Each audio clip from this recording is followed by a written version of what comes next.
So we start with the numericals of projectile motion.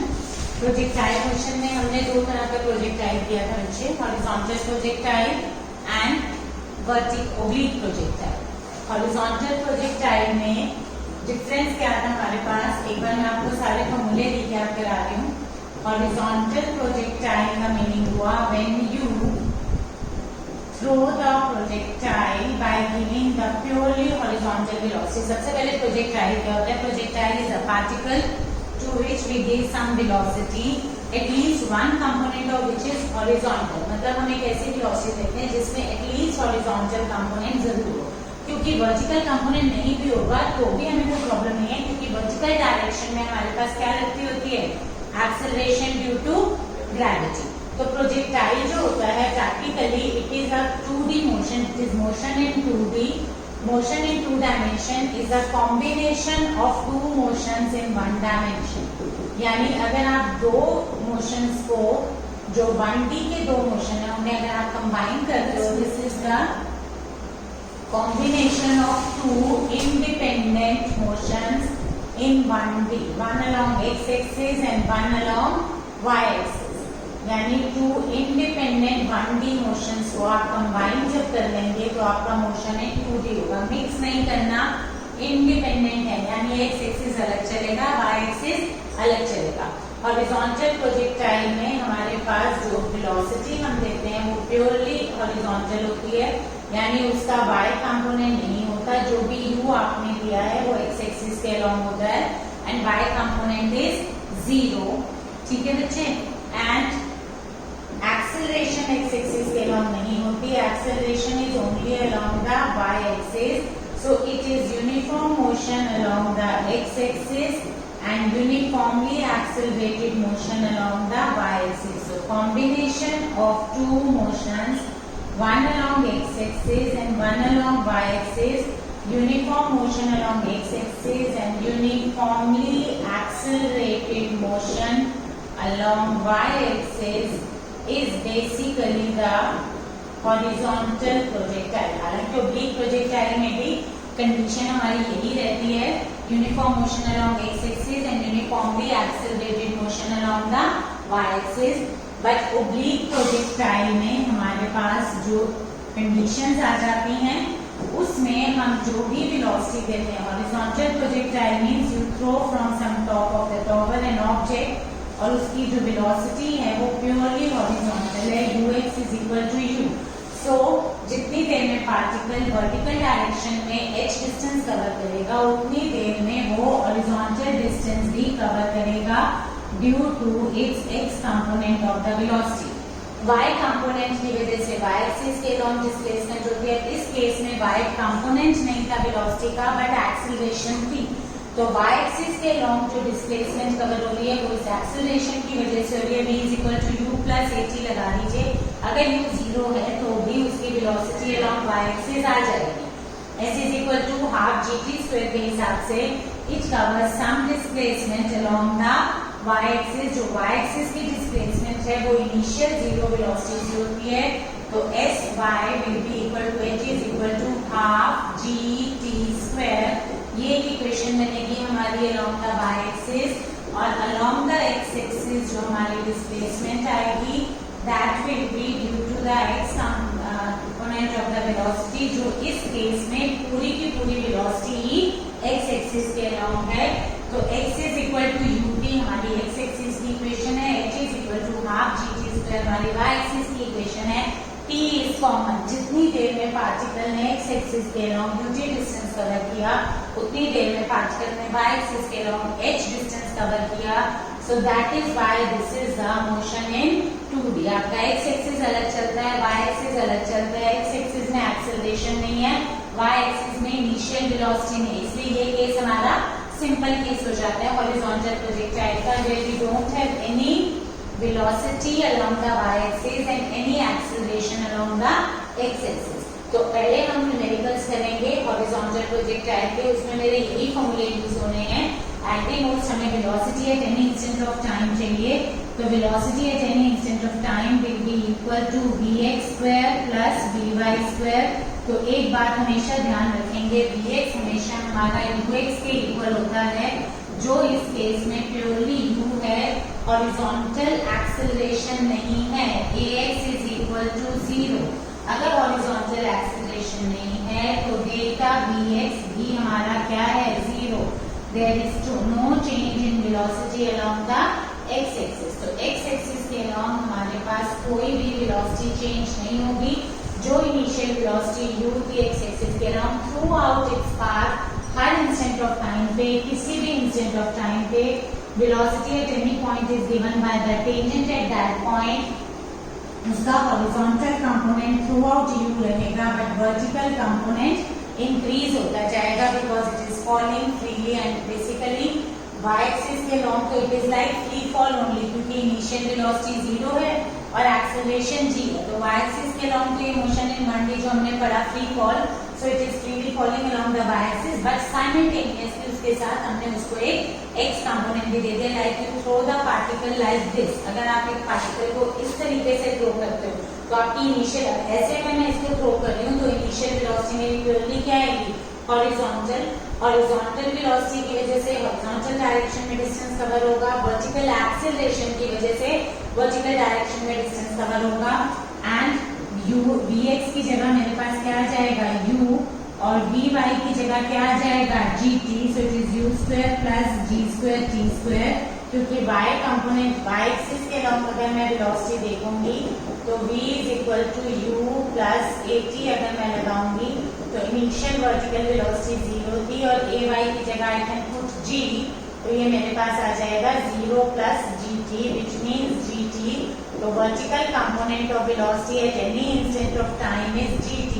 तो velocity at any instant of time will be under the root of ux square vx square plus vy square. तो vx ux u तीनों ही same है, तो u square plus g square t square. और अगर by chance मुझे ये angle चाहिए हो कि what is the direction of velocity at any instant of time, tan beta, तो बच्चे tan बीटा कैसे निकालेंगे, जल्दी बोलिए। So tan beta is basically equal to vy by vx। तो vx तो हमारे पास u है और vy मेरे पास क्या है, gt। तो tan beta will be equal to gt upon u। So these are all the formulae that we need while doing the numericals of horizontal projectile। जब हम horizontal projectile के numericals करेंगे तो हमें ये सब formulae चाहिए। Along the x-axis, initial velocity is purely total velocity is initial velocity, ux is equal to u। Along the y-axis, initial velocity नहीं है। Along the x-axis, acceleration नहीं है। Along the y-axis, acceleration is g। Is it clear?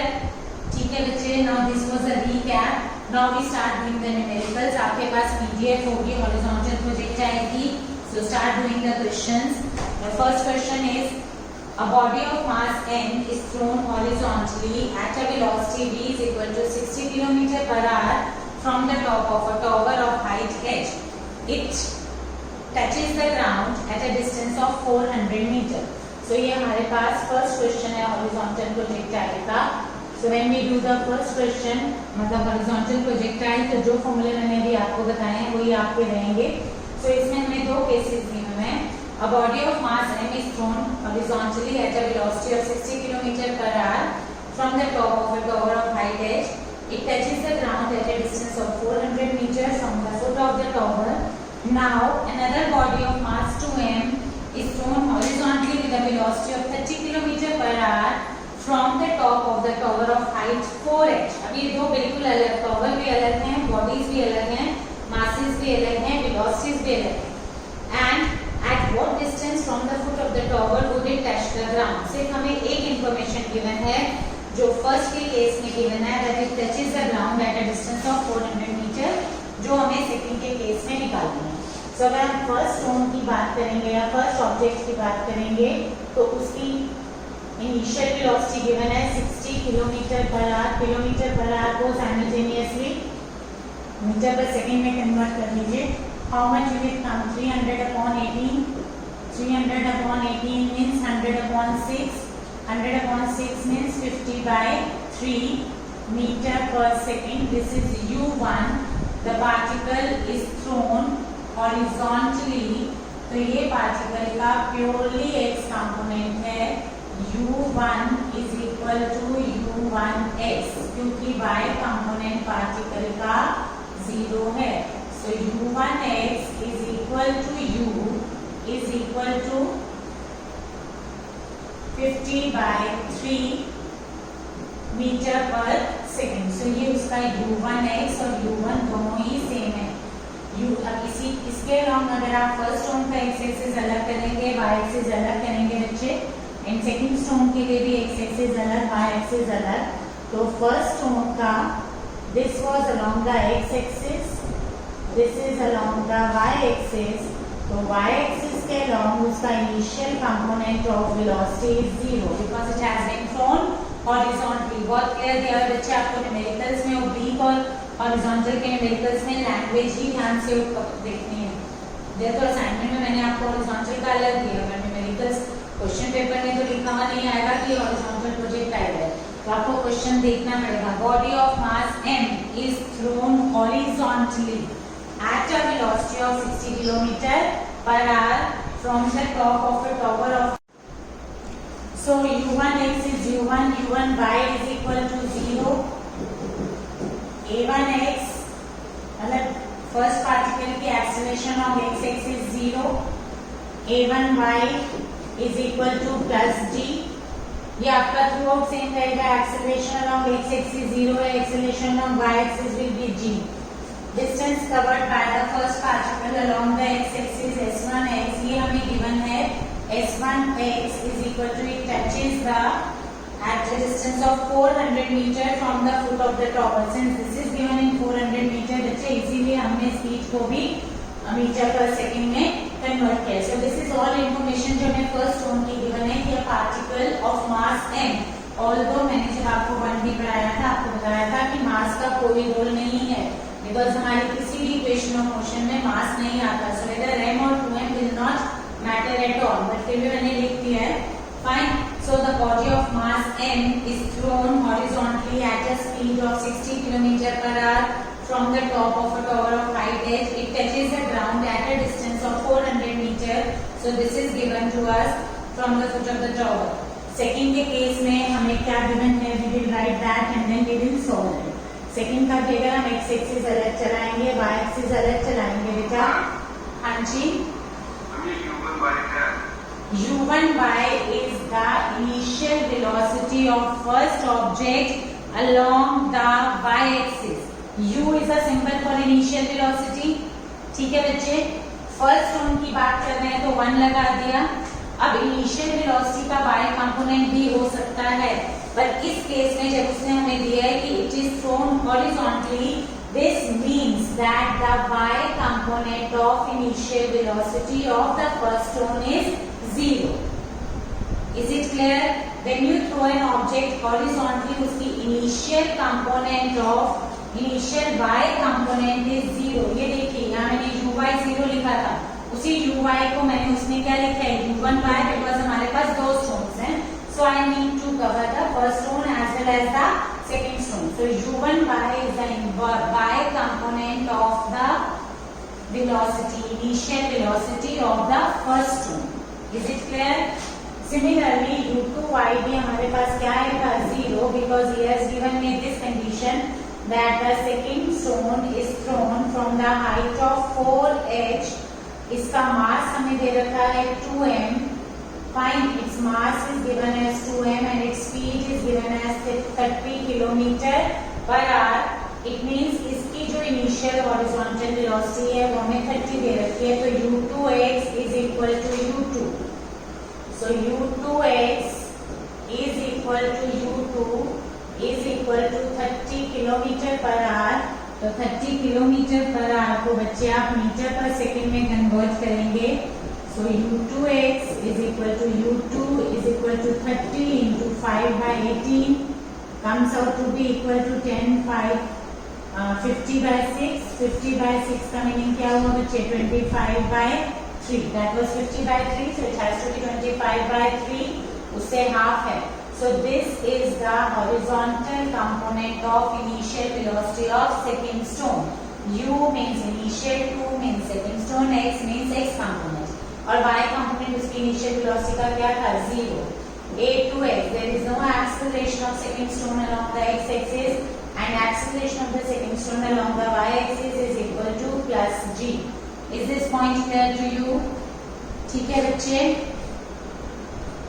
चले आगे.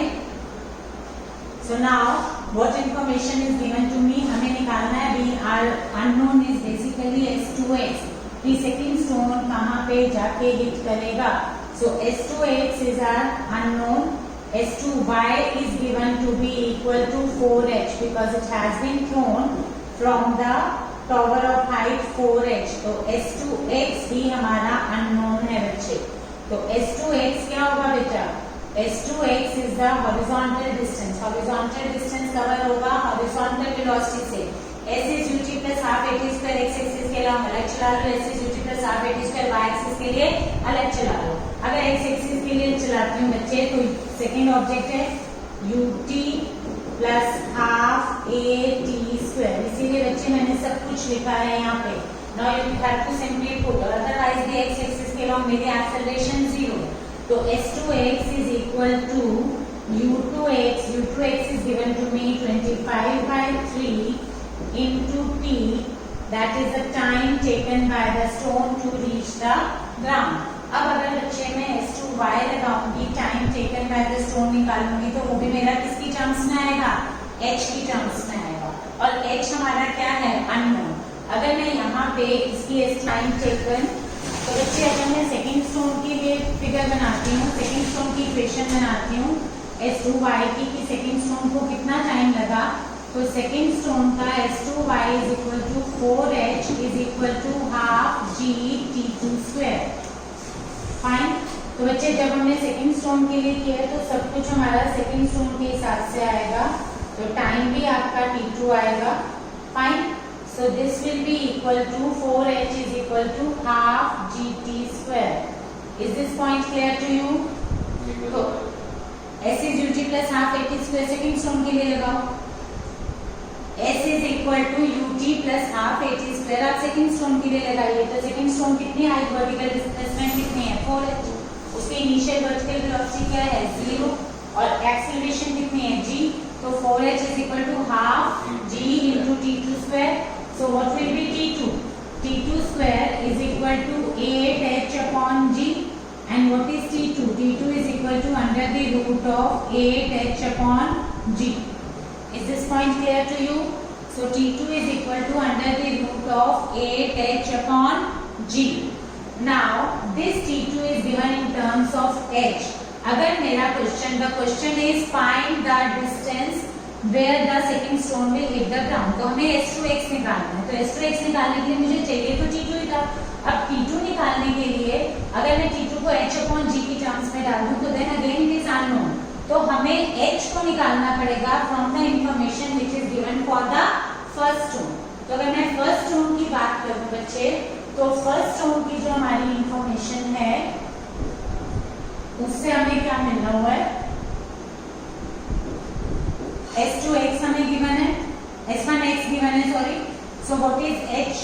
इसकी अगर मैं equation बनाऊं s1y is equal to h is equal to half g into t1 square. First stone को h हाइट कवर करने में कितना टाइम लगेगा? यही 2h upon g under the root. बेटा y एक्सिस के अलॉन्ग ये फ्री फॉल है, इनिशियल वर्टिकल वेलोसिटी है, यानी फॉलिंग फ्रीली अंडर ग्रेविटी है. तो it means 2h upon g under the root is equal to t1. So t1 time लगा first stone को टू का फॉल ऑन द ग्राउंड. उतनी देर में, जितनी देर में इस स्टोन ने a से b वर्टिकल डिस्प्लेसमेंट कवर की, उतनी देर में उसने bc डिस्टेंस कवर किया अलोंग द x एक्सिस, क्योंकि उसके पास हॉरिजॉन्टल वेलोसिटी भी थी. और वो डिस्टेंस मुझे गिवन है 400 metre. So it means s1x which is equal to 400 meter which is equal to कितना होगा बेटा बताइए? what is the equation along the x axis क्या बनेगा?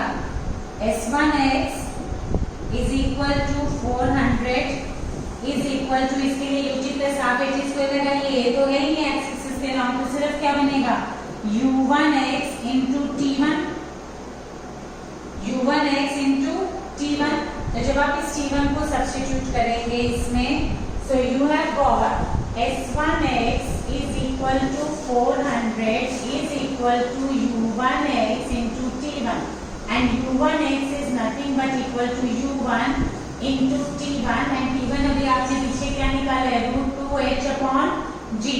T1 is equal to √2h upon g, and this is given to be 400, and U1 भी हम निकाल चुके हैं बेटा, given है हमें U1, that is 60 km per hour, which came out to be 50 by 3 meter per second. तो 400 is equal to 50 by 3 into √2h upon g. अब अगर आप इसको स्क्वायर कर लेंगे तो आपको h मिल जाएगा, तो बेटा you square it. So 400 into 400 is equal to 50 into 50 divided by 3 into 3 into 2h upon g. Now simplify it and get the value of h. Just find out how much h do you get. तो 2 by g, if I take g as 10, तो ये हो गया 5. This 5 will be cancelled 10. This comes out to be 500. So this is 1600 into, this will be 4 into 4 into 100 into 100 into 9, 3 into 3, and divided by 500. This is going to be equal to h. So 0, 0, 0, 0 cancel. Just find out how much this comes out to be.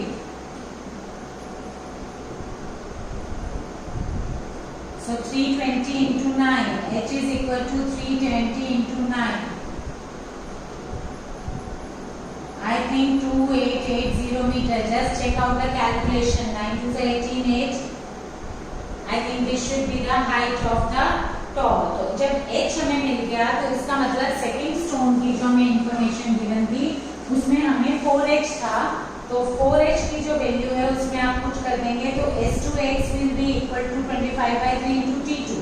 हमारा जो unknown था, जो question में हमसे पूछा गया है वो S2x पूछा गया है, तो S2x is 25 by 3 into T2.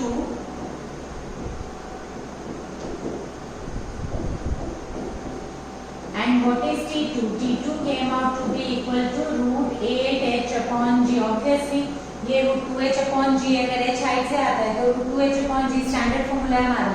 Time taken to fall freely under gravity is √2h upon g. ये तो आपको वैसे भी ओरल याद होना चाहिए. h हाइट से अगर कोई भी ऑब्जेक्ट गिर रहा है तो उसको कितना टाइम लगेगा, √2h upon g. और ये 4h से था तो into 4 हो गया, √8h upon g. Now you can put the value of h over here. So this will be 8 into 2880. Just check out बेटा ये h की वैल्यू में कहीं गलती तो नहीं है. Upon g को I am taking 10. So this 0 0 cancel. जो भी आपकी T2 की वैल्यू आ रही है उसको आप यहाँ सब्स्टिट्यूट कर देंगे. So you will get 25 by 3 into under the root 288 into 8 into under the root. कीजिए कितना आएगा बच्चे ये. This whole S2x comes out to be equal to 400 meter only. Same आ जाता है बच्चे. कैलकुलेशन कर लो, करो इतनी देर में निकाल कर दो मुझे.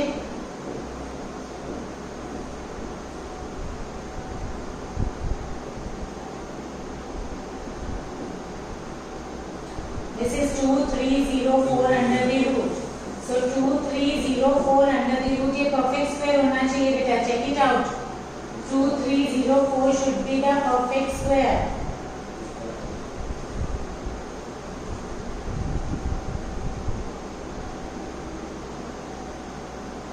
Check it out, किसका है perfect square 2304.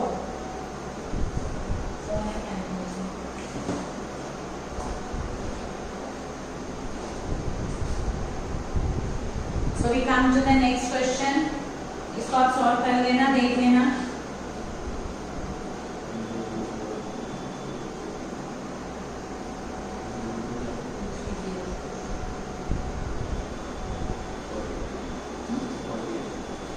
So this comes out to be 48. It is 25 by 3 into 48. So this comes out to be equal to 25 into 16.